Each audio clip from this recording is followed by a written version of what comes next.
দর্শক, আজকে আমরা স্টুডিওতে আমন্ত্রণ জানিয়েছি ফাল্গুনী হিজড়াকে। আপনারা জানেন দেশনেত্রী, জনগণের নেত্রী, মানবতার মা, বাংলাদেশ জাতীয় সংসদের সভানেত্রী, বাংলাদেশ আওয়ামী লীগের সভানেত্রী, জননেত্রী বঙ্গবন্ধু কন্যা শেখ হাসিনা। তিনি ডিজিটাল বাংলাদেশ গড়া যে প্রত্যয়ে বাংলাদেশের যে 11তম যে নির্বাচনটা হয়ে গেছে, এই নির্বাচনের পরবর্তীতে সংরক্ষিত মহিলা আসনে যে প্রার্থিতা দিয়েছেন, এই সংরক্ষিত মহিলা আসনে তৃতীয় লিঙ্গ হিসেবে বাংলাদেশের ইতিহাসে এই প্রথম কোনো তৃতীয় লিঙ্গ যাদেরকে হিজড়া খেতাব দিয়েছেন। আর আজকে চট্টগ্রাম থেকে আমরা দেখতে পাচ্ছি ফাল্গুনী হিজড়া, যিনি একাধারে নবজাগরণ হিজড়া সমবায় সমিতি লিমিটেডের সভাপতির দায়িত্ব পালন করছেন, সূর্যের আলো হিজড়া সংস্থার তিনি সভাপতির দায়িত্ব পালন করছেন, সিবিও নেটওয়ার্কিং অফ বাংলাদেশ এটারও তিনি সভাপতির দায়িত্ব পালন করছেন। শুধু দর্শক, আজ আমরা স্টুডিওতে আমন্ত্রণ জানিয়েছি ফাল্গুনী হিজড়াকে। আমরা তার কাছে জানতে চাইব,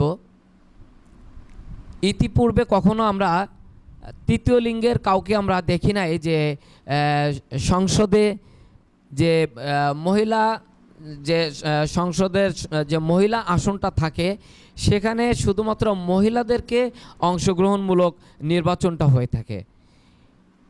আমরা এবার দেখছি যে একাদশ নির্বাচনে এখানে তৃতীয় লিঙ্গের হিজড়াদের ভিতরে অনেকেই আমি দেখেছি 8-9 জনের মতো প্রায় সারা বাংলাদেশে তারা প্রার্থী হয়েছেন।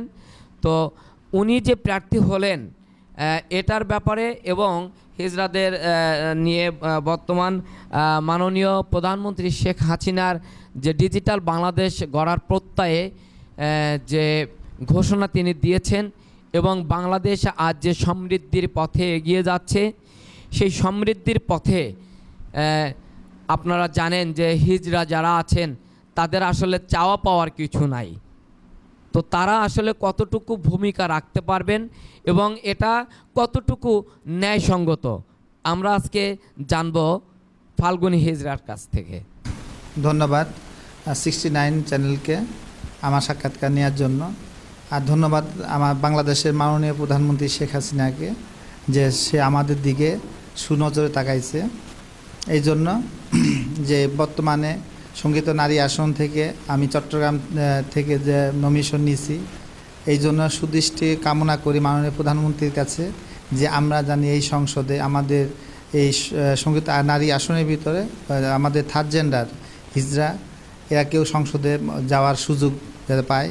আর সে সুযোগ পাওয়ার মাঝে আমাদের অনেক দুঃখ বেদনা আছে, যেটা আমরা মাননীয় প্রধানমন্ত্রীর কাছে বলতে পারবো, কারণ সে আমাদের মার মতো এবং আমাদের দুঃখ বেদনা অনেক সরকার চলে গেছে, কিন্তু এই মাননীয় প্রধানমন্ত্রী শেখ হাসিনা ছাড়া আমাদেরকে এই জনগোষ্ঠীকে চোখ তুলে দেখেনি বা কখনো হাত ছোঁয়াতে দেখেনি, আমাদেরকে কখনো আমাদের ভালোবাসা কী জিনিসটা কোনো সরকার আমাকে দেখেনি। বর্তমান প্রধানমন্ত্রী সে বিশ্বের ভিতর শক্তিশালী, বাংলাদেশের এখন তার নাম হয়েছে শক্তিশালী প্রধানমন্ত্রী, যে আমাদেরকে নিয়ে গর্ব করে থার্ড জেন্ডার হিসাবে তৃতীয় লিঙ্গ হিসাবে স্বীকৃতি দিয়েছে। তার জন্য আমি অসংখ্য ধন্যবাদ জানাই যে প্রধানমন্ত্রীকে আমি, যে আমরা পিছিয়ে পড়া জনগোষ্ঠী যাদের কোনো চিহ্ন ভিন্ন কোনো কিছুই ছিল না, তাদেরকে যে সে কী করে গুছিয়ে আনে সে আমাদেরকে একত্রিত করছে, আমাদের ডেভেলপ করার জন্য চিন্তা ভাবনা করতেছে। এই জন্য তাকে কী দিয়ে যে ধন্যবাদ জানাবো তা আমাদের কোনো ভাষা নাই, আর সেই ভাষা আমি খুঁজে পাচ্ছি না, তাকে যে আমি ধন্যবাদ জানাবো।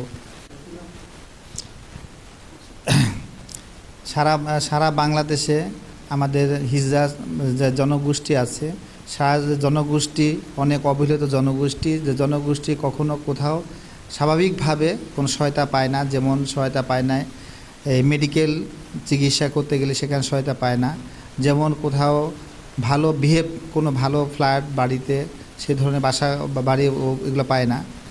এই জনগোষ্ঠী যে হিজড়া জনগোষ্ঠী যাতে ডেভেলপ হয়, যাতে ভালো হয়, সেই ব্যবস্থার জন্যই আমি পার্লামেন্টে এই নমিনেশন নেওয়ার চিন্তা ভাবনা করতেছি। এই জনগোষ্ঠীকে সুন্দর স্বাভাবিক সমাজের ভিতরে যাতে চলতে ফিরতে পারে, এই জন্য মাননীয় প্রধানমন্ত্রীর কাছে আমার একটা আকুল আবেদন যে আমাদেরকে যখন সে ভালো করে দেখছে, যাতে আমাদেরকে আরও কাছে নিয়ে আমাদের দুঃখ বেদনা যন্ত্রণাগুলা বুঝতে পারে। কিন্তু এই পার্লামেন্টে বা সংসদে আমাদের এই হিজড়া ছাড়া আমাদের কথা, আমাদের ভাষা, আমাদের কালচার, আমাদের এই দুঃখ অন্য কেউ ভালো করে বলতে পারবে না, বুঝতে পারবে না। কেন এই যে সারা বাংলাদেশে অনেক সময় বন্যা অভাব অনেক কিছু গেছে, কিন্তু সব ধরনের মানুষই কি সাহায্য সহযোগিতা পাইছে, কিন্তু আমাদের জনগোষ্ঠী কখনো সাহায্য সহযোগিতা পায় নাই। কিন্তু বর্তমান মাননীয় প্রধানমন্ত্রী উনি আসার পরে আমাদেরকে একটা জিনিস করছে, যেটা হচ্ছে আমাদের বয়স্ক ভাতা, যে হিজড়া কখনো জীবনে কখনো বয়স্ক ভাতা তো দূরের কথা, এমন ধরনের কোনো সাহায্য সহযোগিতা পায় নাই। কিন্তু এই সরকার আসার পর থেকে আমরা সেই সাহায্য সহযোগিতা পাইছি এবং সমাজ সেবায় অনেকগুলো ট্রেনিং করাইছে আমাদেরকে, বিভিন্ন দিক দিয়ে আমরা একটু ভালো করছি। এই জন্য আমাদের যে কথাগুলো যে বলবে, এই বলার কারণে যদি আমাদের তৃতীয় লিঙ্গে স্বীকৃতি দিয়ে থাকে, তো নারী সংগীত আসনে আমরা যারা নমিনেশন নিয়েছি, যদি মাননীয় প্রধানমন্ত্রী একবার চিন্তা ভাবনা করে আমাদেরকে দেখে যে না তারাও মানুষ, যে তাদেরকে কোথায় ফেলাবো, যেমন রোহিঙ্গা যারা আসছে বর্মার থেকে, তাদেরকে তো ফেলাই নাই, তারা তো আরেক দেশের মানুষ, তাদের প্রতি তার যে ছোঁয়া হিসাবে মায়া মমতার মাঝে রাখছে, আমাদেরকে সেভাবেই মায়া মমতাকেও রাখুক, আমরা এটাই চাই। এই জন্যই চিন্তা করি যে আমরা নমিনেশন নিয়েছি যে আমাদের কাউকে না কাউকে সংসদে কথা বলার সুযোগ অবশ্যই দিবে, এই আশাবাদী নিয়ে আমরা আছি যে যাতে সুযোগে কথা আমরা বলতে পারি, আমাদের দুঃখটা প্রকাশ করতে পারি, বলতে পারি, সারা বাংলাদেশ এবং সারা পৃথিবীতে শুনুক আমাদের যে কি যন্ত্রণা ব্যথা আছে, সেগুলো সে এই দুঃখগুলোকে আমাদেরকে আস্তে আস্তে মুছে দিবে, এটা আশা করি মাননীয় প্রধানমন্ত্রী। নারী সংগীত আসনে যে আমরা নমিনেশন নিচ্ছি, আমাদের যদি সংসদে একটু আমাদের মাননীয় প্রধানমন্ত্রী সুযোগ দেয় সংসদে আমাদের কথা বলার, তাহলে আমাদের কথাগুলো আমরা সংসদে ভালো বলতে পারবো এবং সারা বাংলাদেশ পৃথিবী সবাই জানবে যে আমাদের কথাগুলা, এবং আমাদের সব এইগুলা কথা বলবে। কারণ আমাদের সুযোগ সুবিধাগুলো আমাদেরকে যদি বহন করায় আমরা সেভাবে করতে পারবো।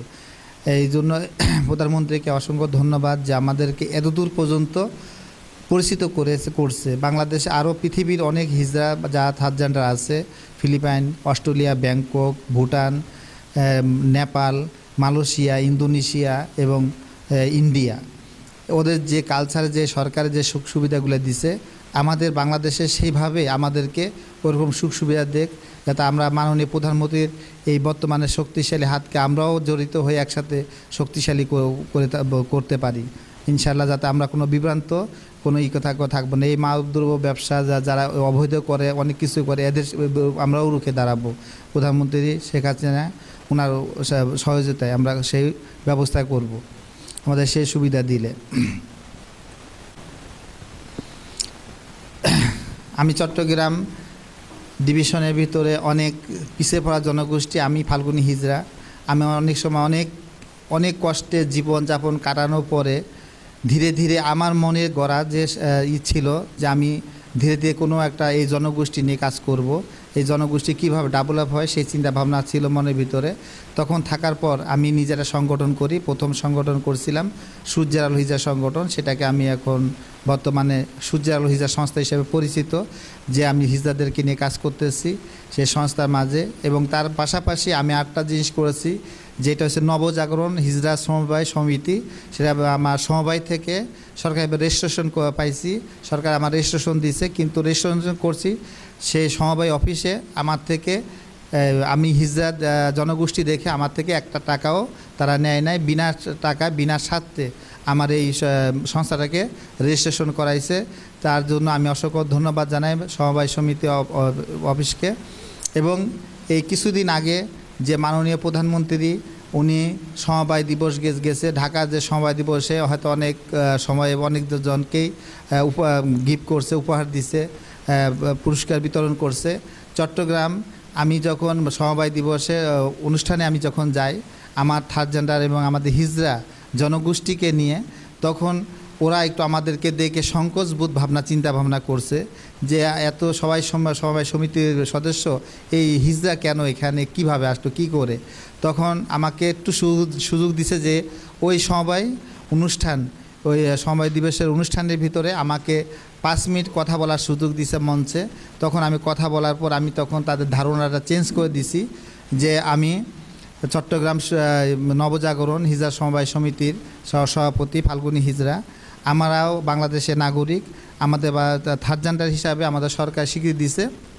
সেই পাশাপাশি আমি সমবায় থেকে সরকারিভাবে আমাকে এই নবজাগরণকে রেজিস্ট্রেশন দিছে। আমি হিজড়াদের জনগোষ্ঠীকে সঞ্চয় প্রদান করতেছি, সঞ্চয়ের মাঝে তাদের কিছু ক্ষুদ্র ঋণ বিতরণ করে আমার প্রতিষ্ঠান থেকে আমি আস্তে ধীরে ধীরে এই ডেভেলপ করার জন্য চেষ্টা করতেছি, আর এই জনগোষ্ঠীকে আরও ডেভেলপ করার জন্য চেষ্টা করতেছি। তার মাঝে বলছি যে আমরা হচ্ছে নতুন ফুল, সারা জীবন সমবায়ে অনেক সংস্থা আছে, অনেক কিছু আছে, কিন্তু আমরা নতুন করে আসছি নতুন ফুল হিসাবে। আমি চাই নতুন ফুল হিসাবে মাননীয় প্রধানমন্ত্রীর কোনো শোকেজের মাঝে ভিতরে যদি থাকতে না পারি, পাশে হলো আমাদের কেন জানি উনি রাখে, এই চিন্তা ভাবনা করি যে কখনো এই রেজিস্ট্রেশন দিয়ে সরকারিভাবে পাইছি। এই জন্য অসংখ্য ধন্যবাদ সমবায় সমিতিকেও আমি অসংখ্য ধন্যবাদ দিই। আর আমি এই জনগোষ্ঠীর মাঝে আরেকটা কাজ করছি, সারা বাংলাদেশ সিবিও নেটওয়ার্কের সভাপতি, আমি অনেক সিবিও নিয়ে কাজ করতেছি। এবং এই জনগোষ্ঠীর একটা কাজ করতেছি যে হিজড়া এবং বেদে এই যারা ভাসমান সেক্স ওয়ার্কার, এদেরকে কখনো কোনো ব্যাংক, কোনো সমিতি বা কোনো প্রতিষ্ঠানে কোনো দিন লোন তাদেরকে দেয় না। এই জন্য আমি এই রেজিস্ট্রেশন করাইছি এই ভাসমান যারা আছে রাস্তায় সেক্স ওয়ার্কার এবং বেদে বা হিজড়া, এদেরকে আমি ক্ষুদ্র ক্ষুদ্র ঋণ ওদের সঞ্চয় নিচ্ছি, কিছু ক্ষুদ্র ক্ষুদ্র ঋণ দিয়ে ওদের ডেভেলপ করার চিন্তা ভাবনা করতেছি। আর যদি আমার এই সরকার আমাদেরকে একটু সুযোগ দেয়, তাহলে ভবিষ্যতে এই যে পিছিয়ে পড়ার যারা কিছু জনগোষ্ঠী আছে, যারা সমাজে কেউ অনেক সময় জানেও না, এদেরকে মানুষ বলে গণ্য করে না, তাদের জন্য কাজ করার সুখ সুবিধা আমি করতে পারবো যদি আমাকে একটু সুখ সুবিধা সরকারে আমার চিন্তা ভাবনা করে আমাদের দিকে তাকায়, তাহলে আমি এই জনগোষ্ঠী নিয়ে আমি চিন্তা করব। এবং এই চট্টগ্রামে আমি যে যারা বড় বড় যারা নেতাকর্মী আছে, যে বর্তমানে যে এমপি মন্ত্রী যারা আছে, তাদেরকে সবাইকে আমি অসংখ্য ধন্যবাদ দিই। আমার জন্য সবাই দোয়া করবেন, আমি চট্টগ্রাম থেকে যেন আমরা ওই সংসদে কিছু কথা বলার সুযোগ জানি মাননীয় প্রধানমন্ত্রীর কাছ থেকে পাই, এই আমার খুব আশা আকাঙ্ক্ষা নিয়ে বলছি। মাননীয় প্রধানমন্ত্রী মধ্য আয়ের দেশে পরিণত করার জন্য বাংলাদেশ করেছে, সেই তার পাশাপাশি আমরাও মাননীয় প্রধানমন্ত্রীর সাথে একসাথ হয়ে আমরাও জানি সেই শক্তিশালী হাতটাকে আরও শক্তিশালী করতে পারি, এই জন্য আমরা আশাবাদী। এবং আমরা এই দেশের মানুষ, আমি জানি না আমি এই পর্যন্ত আমার এই দেশে আমরা যে এই শহীদ বাংলাদেশ, যে মাননীয় বঙ্গবন্ধু শেখ মুজিবুর রহমান, সে মুক্তিযুদ্ধে সে এই দেশকে স্বাধীন করে রক্ত দিয়ে জীবন দিয়ে আমাদেরকে দিয়ে গেছে, দেখে আমরা এই দেশে বা আজকে সুন্দর ভালোবাসা সুন্দরভাবে চলাফেরার সুযোগ পাইছি। যদি কেউ বলে যে এই দেশের সুযোগ পায় না, বঙ্গবন্ধু শেখ মুজিবুর রহমান যদি কোনো কিছু ভুল করে থাকে, তাহলে তারাই এই দেশের শত্রু, তা এরা এই দেশের জনগণ না। কিন্তু এই শহীদের যত 21শে ফেব্রুয়ারি যতবার গেছে, আমি ফাল্গুনী হিজড়া আমার জনগোষ্ঠী নিয়ে তাদেরকে আমি ফুল দিয়ে শ্রদ্ধা জানাইছি চট্টগ্রাম জাতীয় শহীদ মিনারে। এগুলো আমি করছি শহীদ চট্টগ্রামের ভিতরে আমার এই সংস্থা থেকে। কেন আমি এই শহীদদের যারা আমাদের জন্য শহীদ হয়ে গেছে, জীবন দিয়ে গেছে, যে মা বোনেরা তার জীবন নষ্ট হয়েছে, সেই মা বোনকে আমি প্রতি বছরে আমি 21শে ফেব্রুয়ারি দিন ফুল দিয়ে শ্রদ্ধা জানাই। আমার জনগোষ্ঠী আমার সংস্থার এই দুই সংস্থা নিয়ে আমরা শ্রদ্ধা জানাই। আরও যে সুযোগ দেয় মাননীয় প্রধানমন্ত্রী আমাদেরকে, আরও আমরা এই বা ঢাকা যায় সেই জাতীয় শহীদ মিনার আমরা সেই সুযোগ পাবো। আশা করি চট্টগ্রাম থেকে ঢাকা যায় সুযোগ ফুল দিয়ে শ্রদ্ধা জানাবার জন্য, যেহেতু আমি চট্টগ্রাম থেকে চট্টগ্রাম শহীদ মিনার আমি সেই সুযোগ পাইছি। আমি প্রতিবারে যাই, আশা করি আমার সেই আমার নাম লিস্ট ওই শহীদ মিনার আছে, আমি দিছি যে আমাকে একটু তা আমার দিকে বা ভালো করে আমাদের দিকে তাকায়, আমার জনগোষ্ঠীগুলোর দিকে আমরা ডেভেলপ করতে পারি। মাননীয় প্রধানমন্ত্রী যদি আমাকে একবার সুযোগ দেন যে কথা বলার জন্য, তাই সে আমি মাননীয় প্রধানমন্ত্রীর হাত আরও শক্তিশালী করার জন্য আমাদের এই জনগোষ্ঠীকে নিয়ে আরও করার জন্য করব, যাতে ওনার হাত শক্তিশালী হয়, আরও ভালোবাসা হয়, আমরা যাতে তার কাছে আরও ভালোবাসা পাই। আর ভালোবাসা পাইলে আমাদের সবার মন উজ্জ্বল হবে যে না, আমাদেরকে যে রাস্তা থেকে টোকায় আনছে, টোকায় আনার পরে আমাদেরকে বুকেই রাখছে, ভালোবাসা দিছে। আহ্বান জানাতেছি মাননীয় প্রধানমন্ত্রীর কাছে যে সে তার আমাদের যদি একটু করুণা ভালোবাসা থাকে, ভালো লাগে, তে আমাদেরকে যেন ভালোবাসা দিয়ে রাখে, না হলে আমাদের চোখের জলে আমরা ভেসে না যাই। আমাদেরকে ধরে রাখার জন্য একটু চেষ্টা করলে আমরা তার জন্য অনেক অসংখ্য ধন্যবাদ জানাবো, অনেক খুশি হব যে আমাদের পিছিয়ে পড়া জনগোষ্ঠীকে সে মন প্রাণ দিয়ে ভালোবাসে দেখে আজকে আমাদের কাছে নিয়ে তার সঙ্গে কাছে বসাইছে। এই সুযোগটুকু আমি জানি পাই। বাংলাদেশ একটি স্বাধীন সার্বভৌম রাষ্ট্র, কিন্তু বাংলাদেশ স্বাধীন হওয়ার পিছনে রয়েছে সুদীর্ঘ রক্তঝরা এক ইতিহাস। এক সাগর রক্তে লক্ষ প্রাণের বিনিময়ে পরিচিত হয়েছে এই দেশ। এই দেশে ছিলাম আমরা পরাধীন, সমাজের চোখে, সমাজের মানুষের চোখে, এমনকি রাষ্ট্রের চোখে আমরা ছিলাম করুণার পাত্র। জাতির জনক বঙ্গবন্ধু শেখ মুজিবুর রহমানের সুযোগ্য কন্যা মাননীয় প্রধানমন্ত্রী আমাদের দিকে সুনজর দেখেছেন এবং আমাদেরকে 2013 সালে 11 নভেম্বর হিজড়া জনগোষ্ঠীকে তৃতীয় লিঙ্গ হিসাবে স্বীকৃতি প্রদান করেছেন। তারই ধারাবাহিকতায় বাংলাদেশের সমগ্র হিজড়া জনগোষ্ঠীর পক্ষ থেকে আমি অঙ্কিতা হিজড়া প্রধানমন্ত্রী শেখ হাসিনাকে জানাই অসংখ্য ধন্যবাদ, অসংখ্য কৃতজ্ঞ।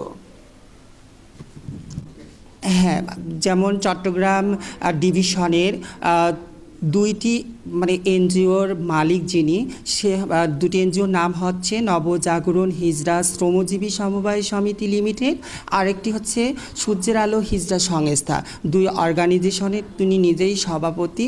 তাহলে বুঝতে পারেন একটা মানুষ যখন ওনার চিন্তা চেতনা দেখেন যে পিছিয়ে পড়া যে সমাজের কাছে যাদের দাম নেই, সমাজের মূল স্রোতে আনার জন্য, যেমন female sex worker, transgender, neglect community যেগুলো আছে তাদেরকে উনি লোন দিচ্ছেন এবং আত্মকর্মসংস্থানের সৃষ্টির জন্য অনেক পদক্ষেপও তিনি নিয়েছেন। উনি অনেক ভালো মানুষ। এই ভালো মানুষটাকে আমরা সামনে রেখে আমরা আরও কিছু উন্নয়নের দিকে যেতে যেন পারি, সেই জন্য ওনাকে আমরাই জোর করে, আমরা পুরো চট্টগ্রামে যতগুলো হিজড়া আছে সবাই মিলে ওনাকে আমরা এই নমিনেশনের কথা ওনার মাথায় তুলে ধরি, কারণ আপনি খুব ভালো মানুষ, আপনার দ্বারা এই কাজটা করা সম্ভব। তাই ওনাকে ধানমন্ডিতে আমরা সহযোগিতা যতটুকু করা লাগে, চট্টগ্রামের যত হিজড়া কমিউনিটি আছে, কথায় বলে 10-এর লাঠি 1-এর বোঝা, 10 জন যেখানে খোদা সেখানে। যেহেতু 10 জন ওনাকে সাপোর্ট দিয়েছে, চট্টগ্রামের যতগুলো হিজড়া আছে উনি একটু আশ্বাস পেয়ে সেই আশ্বাসের আঙ্গিকে উনি নমিনেশন ফর্ম কেনেন এবং জমাও দেন। দেওয়ার পর অনেক প্রশ্ন আসতেছে এখানে সংবিধানের আইনের কথা, যেখানে একটা আওয়ামী লীগের সভাপতি মাননীয় প্রধানমন্ত্রী উনি চাইলে সব কিছু করতে পারেন। তাই আমাদের নেত্রী ফাল্গুনী হিজড়ার দিকে দেখবেন যেন 50 জন সংরক্ষিত আসনে যেন উনি হতে পারেন, এবং হলে আমাদের দুঃখ কষ্ট, আমাদের যে জায়গায় আমরা হ্যারাসমেন্ট হই, যে সেবা খাতগুলো, রাজস্ব খাতগুলো থেকে আমরা বঞ্চিত হচ্ছি, কারণ একটাই হলো আমাদের কাউন্সেলিং করার মতো কোনো লোক নেই, যে আমরা হিজড়ার ডিফিনিশনটা কী হতে পারে সেই সঠিক তথ্যগুলো আমরা রিস্ক না করার কারণে আমরা অনেক হচ্ছে, যেমন সরকারি অনেক অনুদান আসতেছে আমরা পাচ্ছি না, কারণ আমাদের কাউন্সেলিংয়ের অভাব, আমাদের এরকম নেতৃত্ব নেই, আমাদের কথা দুঃখ যন্ত্রণা, যে আমার চাওয়া পাওয়া, আমাদের যে মৌলিক অধিকারগুলো মহান জাতীয় সংসদে তুলে ধরার মতো আমাদের লোক নেই। তো এবার যখন সংরক্ষণ মনোনয়ন ফর্ম কিনেছে এবং জমা দিয়েছে। তবে আশা করি প্রধানমন্ত্রী অনেক ভালো মানুষ, উনি আমাদের দিকে দেখবেন, আমাদের নেত্রীর দিকে দেখবেন। যদি সারা বাংলাদেশ 8টি নয়, দুজনকে দিলেই যথেষ্ট। তাই এই কথাগুলো বলার সুযোগ 69 চ্যানেল আমাকে এই কথাগুলো সুযোগ দেওয়ার জন্য অসংখ্য ধন্যবাদ জানাচ্ছি। দর্শক, আমরা এতক্ষণ কথা বলছিলাম বাংলাদেশ সংসদের সংরক্ষিত মহিলা আসনের আগামী 3 তারিখ যে অনুষ্ঠিতব্য যে সংসদ সদস্য নির্বাচন হবে, সেই নির্বাচনে তৃতীয় লিঙ্গ হিসেবে হিজড়াদের চট্টগ্রামের ফাল্গুনী হিজড়া যিনি একজন প্রার্থী হয়েছেন, যিনি মানবতার মা, দেশনেত্রী, জনগণের ভালোবাসার আস্থা এবং বঙ্গবন্ধু জাতির জনক শেখ মুজিবুর রহমানের সেই স্বপ্নের সোনার বাংলা গড়ার যে কারিগর জননেত্রী শেখ হাসিনার আজকে বাংলাদেশটাকে যে উন্নয়নশীল দেশে পরিণত করেছেন, আর সেই উন্নয়নশীল দেশের উন্নয়নের ধারাকে আরও প্রতীয়মান করার জন্য, আরও শক্তিশালী করার জন্য, সেই ধারাকে অব্যাহত রাখার জন্য আজকে ফাল্গুনী হিজড়া উনি আমাদেরকে জানালেন যে উনি তার সঙ্গে শরিক হতে চান। আর তার সঙ্গে আমরা তার কণ্ঠে আমরা কণ্ঠ মিলিয়ে বলবো। উনি আমাদেরকে আবেগ জড়িত কণ্ঠে বলেছেন যে আমাদের সন্তান নাই, আমাদের স্বামী নাই, আমাদের সংসার নাই, আমরা তৃতীয় লিঙ্গ, আমাদের চাওয়া পাওয়ার কিছু নাই। আমরা যদি মানুষের সেবা করতে পারি, জনগণের সেবা করতে পারি এবং মাননীয় প্রধানমন্ত্রী যদি আমাদেরকে সেই সুযোগটুকু করে দেন, তাহলে মাননীয় প্রধানমন্ত্রীর কাছে, দেশের কাছে, এলাকার মানুষের কাছে একজন সেবক হিসেবে উনি নিজেকে আত্মপরিচয় দিতে পারবেন। আর আমরা সেই ফাল্গুনী হিজড়ার সঙ্গে আমরা তালে তাল মিলিয়ে বলবো যে মাননীয় প্রধানমন্ত্রী যদি তিনি মনে করেন, তাহলে ফাল্গুনী হিজড়াকে আমরা আগামী দিনে সংরক্ষিত মহিলা আসনে আমরা তাকে সংসদ সদস্য হিসেবে আমরা দেখতে পাবো। চ্যানেল 69-এর স্টুডিও থেকে মোহাম্মদ শাহরিয়ার রিপন।